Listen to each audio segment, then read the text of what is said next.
손흥민은 크리스탈 팰리스의 자책골까지 유도해내면서 완벽한 컴플리트 포워드의 모습을 보였다. 이 장면을 집중해서 보시길 바라겠습니다. 다들 크리스탈 팰리스의 자책골이 단순히 수비수의 실수로 인해 벌어진 일이라 생각하지만 이 자책골에도 손흥민의 지분이 90%는 차지하고 있습니다. 자책골의 주인공은 크리스탈 팰리스의 워드라는 수비수가 기록했는데요. 왜 이 자책골에 손흥민의 지분이 높다고 하는 것인지, 이날 토트넘 승리에 공헌한 손흥민의 활약을 크리스티아노 호날두와 비교한 포스테코글루 감독의 놀라운 경기 후 인터뷰까지 글로벌 사커에서 자세하게 알려드리겠습니다. 손흥민은 지난 새벽 영국 런던의 세러스트 파크에서 열린 크리스탈 팰리스와의 프리미어리그 10라운드 경기에서 1대0으로 앞서던 후반 추가골을 기록하며 토트넘의 2대1 승리를 견인했습니다. 지난 경기들과 마찬가지로 최전방 공격수로 선발 출전한 손흥민은 후반 21분 브레넌 존슨의 패스를 이어받아 자신의 왼발로 논스톱 슈팅을 가져가며 득점해냈습니다. 이 장면에서 손흥민의 양발 사용 능력이 한 번 더 주목받았는데요. 요즘 손흥민 선수의 득점 패턴을 보면 히샬리송이나 브레넌 존슨, 제임스 매디슨 같은 선수들이 양 날개 쪽에서 돌파에 들어와 자신에게 컷백으로 전달해주는 공을 매우 높은 골 결정력으로 마무리 짓는 모습을 보여주고 있습니다. 지난 아스날전의 득점 장면과 같이 손흥민의 양발 사용 능력이 주목받은 이유는 좌우 양쪽 날개 어느 포지션에서 패스가 들어오더라도 슈팅으로 연결하기 위해 몸을 돌릴 필요도 없이 어느 발로든 빠르게 슈팅 모션을 가져갈 수 있다는 이점이 있습니다. 이 아스날 전에서의 득점 장면을 보면 매디슨의 패스 장면을 만약 손흥민이 오른발로 슈팅해야 했다면 이미 아스날 수비수의 태클이 손흥민의 오른발을 막고 있기 때문에 득점에 실패했겠지만 왼발로 간결하게 슈팅을 가져가며 아스날 수비 2명 사이를 가로지르는 슈팅을 성공시킨 것입니다. 크리스탈 팰리스와의 득점 장면에서도 이 모습을 볼 수 있습니다.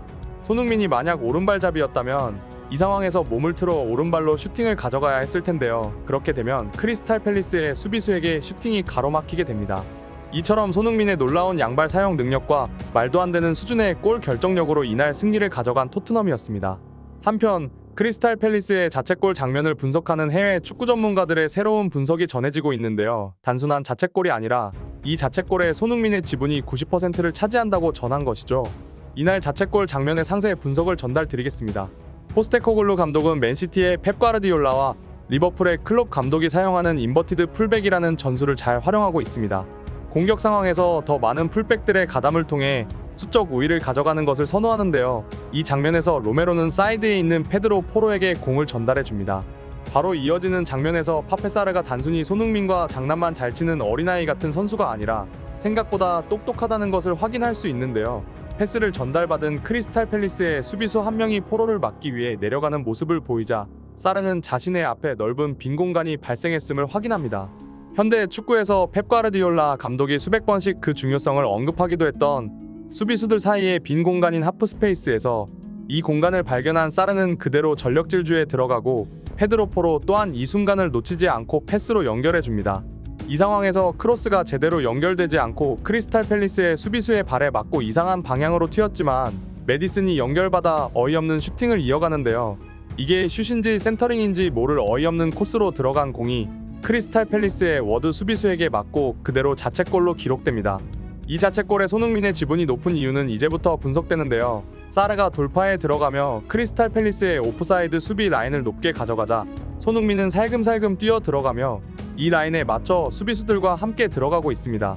조금씩 앞으로 뛰어 들어가며 수비 라인을 올리던 손흥민으로 인해 오늘 자책골을 기록한 이 워드 선수의 수비 라인 또한 올라가게 되는데요. 프리미어리그 수준의 수비수들은 자신들의 수비 라인을 맞추는 것이 매우 중요하기 때문에 라인을 맞추며 플레이하는 데 익숙합니다. 크리스탈 팰리스의 수비 라인을 안쪽으로 밀어넣는 손흥민의 움직임으로 인해 이 워드 선수는 안쪽으로 이동하게 되는 것이고 이 상황에서 제임스 매디슨의 어이없는 슈터링이 전달되며 이 라인을 맞추기 위한 움직임을 보여준 워드 선수를 맞고 들어가게 되는 것이다 라는 분석을 전달해 많은 현지 축구 팬들의 공감을 얻었습니다. 경기 이후 펼쳐진 포스테코글루 감독의 손흥민에 대한 인터뷰도 화제인데요. 경기 후 인터뷰에서 포스테코글루 감독은 비교하고 싶지 않지만 맨체스터 유나이티드에는 크리스티아노 호날두라는 슈퍼스타가 있었다. 손흥민은 호날두처럼 윙어로 커리어를 시작했지만 이제는 그와 같이 원톱 스트라이커를 훌륭하게 소화해내고 있다. 손흥민을 보다 보면 정말 이만큼 훌륭한 피니셔가 또 있을 수 있는가라고 생각한다. 매 경기 손흥민의 움직임은 상상 이상을 보여주고 있고 중앙에서 활약하며 다시 한번 그가 얼마나 똑똑한 선수인지 증명해내고 있다 라고 인터뷰를 진행하며 손흥민을 맨유 시절 호날두와 직접적으로 비교했습니다.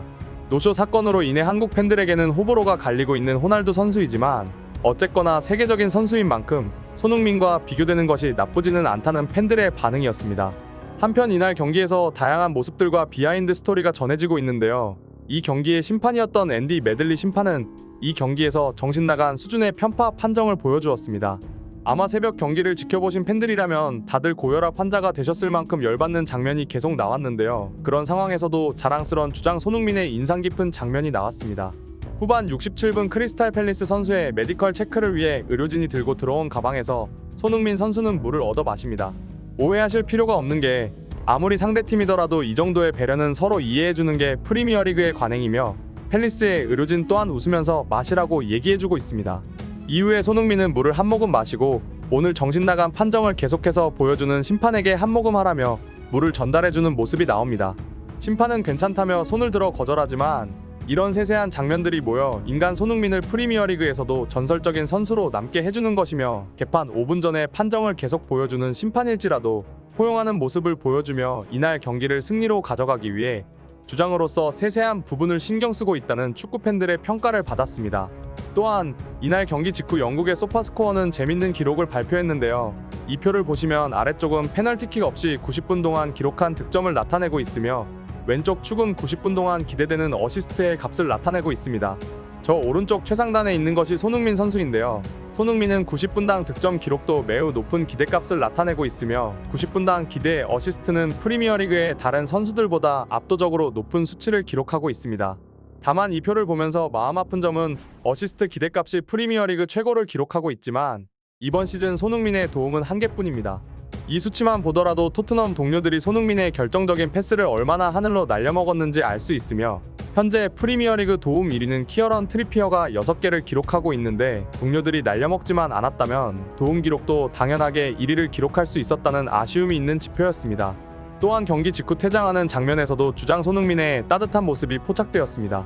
이날 경기는 물론이고 모든 토트넘 경기 선발에서 제외되며 축구 팬들로부터 이번 시즌 토트넘의 진정한 MVP는 벤치를 따뜻하게 지켜주는 에릭 다이어다 라는 얘기를 듣고 있는 다이어인데요. 다이어는 라커룸으로 들어가는 장면에서 이유는 모르겠지만 갑자기 멍 때리고 한참을 서 있었습니다. 다른 선수들은 다이어를 그냥 지나쳐 가지만 손흥민 선수는 뒤에서 꼭 껴안아주며 아무도 관심 가져주지 않는 다이어에게 따뜻한 포옹을 전해줬습니다. 이제는 다른 팀을 알아보고 있으며 다가오는 1월 이적 시장에서 팀을 떠날 것이 매우 확실해지고 있는 에릭 다이어인데요. 제발 토트넘에서 벤치를 지키지만 말고 다른 팀으로 빨리 떠나서 자신의 살 길을 찾아가줬으면 좋겠습니다. 오늘의 소식 이만 마치겠으며 구독과 좋아요는 영상 제작에 큰 힘이 됩니다. 시청해주셔서 감사합니다.